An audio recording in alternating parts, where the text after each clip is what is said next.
Next topic है definition of probability. Probability की definition mostly 3 type से डिफाइंड है। फर्स्ट है क्लासिकल और मैथमेटिकल डेफिनेशन, सेकंड स्टैटिस्टिकल और रिलेटिव फ्रीक्वेंसी डेफिनेशन, थर्ड है सब्जेक्टिव अप्रोच। फर्स्ट देखते हैं मैथमेटिकल डेफिनेशन। इसमें हम एग्जांपल से इस डेफिनेशन को क्लियर करते हैं।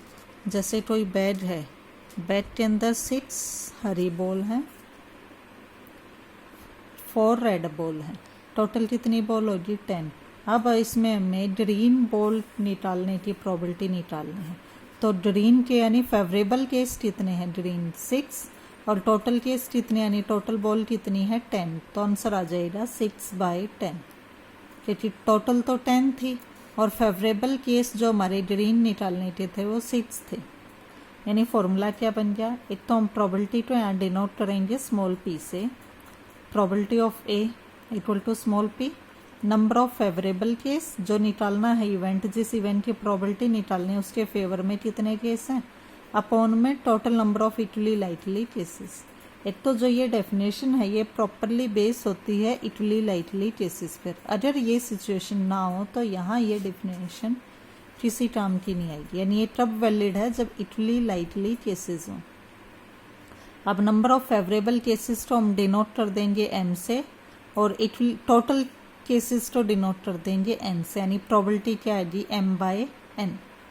यहाँ p ऑफ a को डिनोट किया probability of event a, small m तो उसके फेवर में कितने केस हैं, स्मॉल n तो टोटल केस कितने हैं। अब यहाँ प्रोबेबिलिटी ऑफ a बार है, यानी a के कॉम्प्लीमेंट भी बोल सकते हैं हम इसको, उसकी प्रोबेबिलिटी क्या आएगी, किसी इवेंट के होने की प्रोबेबिलिटी p, उसके ना होने की प्रोबेबिलिटी q। अब टोटल प्रोबेबिलिटी होती है 1 में से अगर उसके होने की प्रोबेबिलिटी निकाल दी जाए तो क्या आ जाएगी, ना होने की, यानी उसके कॉम्प्लीमेंट की। तो 1 - m/n, होने की प्रोबेबिलिटी m/n, ना होने की प्रोबेबिलिटी 1 - m/n। जो प्रोबेबिलिटी पॉसिबल है इवेंट के होने की प्रोबेबिलिटी तो स्मॉल p से, ना होने की प्रोबेबिलिटी तो q से। टोटल प्रोबेबिलिटी 0 और 1 के बीच में लाई करती है। ऐसे ही p और q का सम टोटल प्रोबेबिलिटी 1। अब यहाँ स्मॉल p की वैल्यू 0 से 1 के बीच में आएगी, ऐसे ही q की वैल्यू भी 0 से 1 के बीच में आएगी, और दोनों का सम किसके इक्वल आएगा, 1 की। p की वैल्यू क्या होएगी, m/n, और q की वैल्यू 1 - m/n। उसके बाद इसकी क्लासिकल डेफिनेशन की कुछ लिमिटेशन है। पहली तो क्या है कि जब ये इक्वली लाइकली केसेस ना हो तो ये डेफिनेशन नहीं निकाल सकती। एक इसके अंदर अगर संख्याएं हमारी अनंत आ जाए यानी इन्फिनिटी आ जाए तब भी ये वैलिड नहीं है। और अगर या कोई ऐसा इवेंट हो जाए जिसकी गणना करना संभव नहीं है तो उसमें भी ये वैलिड नहीं है। तो ये थी इसकी लिमिटेशन। सेकंड है रिलेटिव फ्रीक्वेंसी डेफिनेशन। ये इन्फिनिटिव बेस है, लिमिट बेस है, यानी इसमें क्या ट्राइस तो हम एग्जाम्पल से क्लियर करते हैं।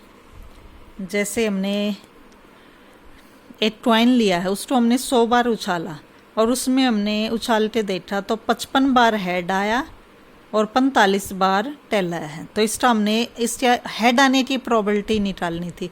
हेड आने के फेवर में केस हैं 55, टोटल केस हुए 100, तो हेड आने की प्रोबेबिलिटी आएगी 0.55। लेकिन कब आई है, जब उसको हमने 100 बार उछाला। तो ये हम ग्राफ में बनाए, जब हमने उसको 100 बार उछाला तो इसकी प्रोबेबिलिटी क्या आई, 55 हेड आए, ये आए, उसको हमने डॉटेड में डिनोट कर दिया। यानी इसने ऐसे किया कि भाई पहले 0 से लेकर मान लो नंबर ऑफ ट्रायल्स हैं, 50 बार उछाला, 50 बार उछालने पे मान लो ये हेड आ गया 55, ऊपर लिख दी, ये 0.55, ये ऊपर आ गया 0.5 की लाइन है। फिर हमने मान लो 100 बार उछाला, उसमें हो सकता है हेड कम बार आ जाए तो वो नीचे डॉट आ जाएगा। फिर आगे उछाला तो हो सकता है हेड ज़्यादा बार आ जाए, फिर कम बार, फिर ज़्यादा कम, इस टाइप से। ऐसे ही जब अगर आप 1000 बार उछालोगे तो हेड आए मान लो इतने, तो 495 यानी प्रोबेबिलिटी होगी 495 डिवाइड बाय 1000। ऐसे ही 10,000 बार उछाला तब क्या आया, इस टाइप से आए तो इनकी वैल्यूज़ ये आएगी। अब 0.5 वाली लाइन ये थी, अब हम देखें तो इसमें 8 बार ऊपर जा रही है, फिर नीचे आ रही है, फिर ऊपर नीचे, और ये इसका जो गैप है लाइन से वो कम होता जा रहा है। तो आगे जाके देखेंगे तो ये लाइन के अप्रोच में चली जाएगी, लाइन तो टेंस कर जाएगी।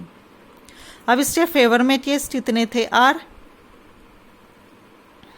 अपॉन में ये ट्रायल कर रहे थे ना, फेवर में केस आर बाय एन, जैसे इसमें एम बाय एन कर रहे थे, इसमें आर बाय एन लिखा है। और जैसे जैसे बढ़ती जा रही है यानी n टेंस टू इन्फिनिटी, यानी ट्रायल्स जैसे जैसे बढ़ते जाएंगे इसकी वैल्यू इस 0.5 के अप्रोच में चली जाएगी। तो इसकी प्रोबेबिलिटी कितनी आ गई 0.5। तो 0.5 के पास पहुंच जाएगी। जब पीरियड अनंत होंगे तो प्रोबेबिलिटी किसके बराबर आ गई 0.5 के। ये कहती है ये सेकंड डेफिनेशन। अब है थर्ड डेफिनेशन, सब्जेक्टिव अप्रोच।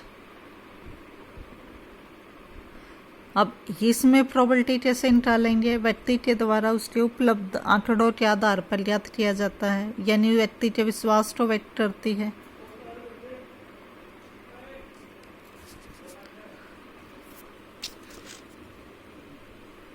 अब आंकड़े बेशक समान हो लेकिन उसके विश्वास की मात्रा विभिन्न हो सकती है, तो ये भी मोस्टली वैलिड नहीं है। तो ये 3 डेफिनेशन थी इसकी।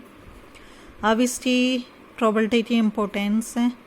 पहले क्या होता था कि गेम्स के अंदर ही हम मोस्टली प्रोबेबिलिटी का यूज़ करते थे, जैसे सिक्कों को उछालना, डाइस फेंकना, ताश में से पत्ते निकालना या बेड में से बॉल निकालना आदि के लिए किया जाता था। लेकिन आजकल क्या है कि कॉमर्स में, इकोनॉमिक्स में, सोशल साइंस में, इन सब में भी इसका ज़्यादातर यूज होता है। यूज किस में होता है कि बिजनेस में जोखिम पता करने के लिए कि कितना मैक्सिमम लॉस हो सकता है, प्रोडक्शन के बारे में आइडिया लगाने के लिए। खेल में तो इसका प्रयोग होता ही है।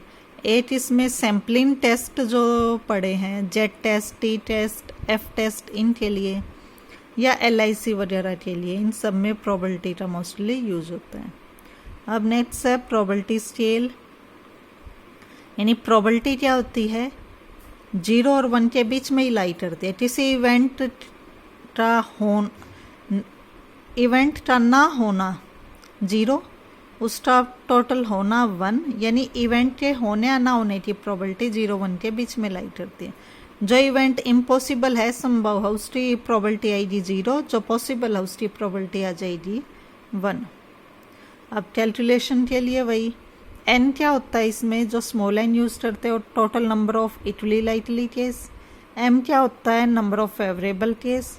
अब m को n से डिवाइड कर देंगे तो प्रोबेबिलिटी आ जाएगी, यानी किसी इवेंट E की प्रोबेबिलिटी निकालनी है तो उसके फेवर में कितने केस हैं अपॉन में टोटल, यानी प्रोबेबिलिटी का फॉर्मूला क्या हो गया m/n।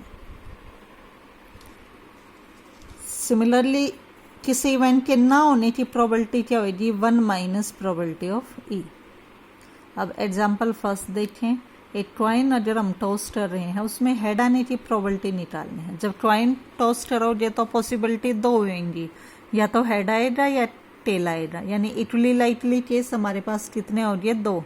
तो total number of equally likely case 2, n की value 2। Number of favourable case, हमें फेवरेबल केस चाहिए हेड के लिए, तो हेड के लिए फेवरेबल केस है 1, तो प्रोबेबिलिटी क्या आएगी 1/2।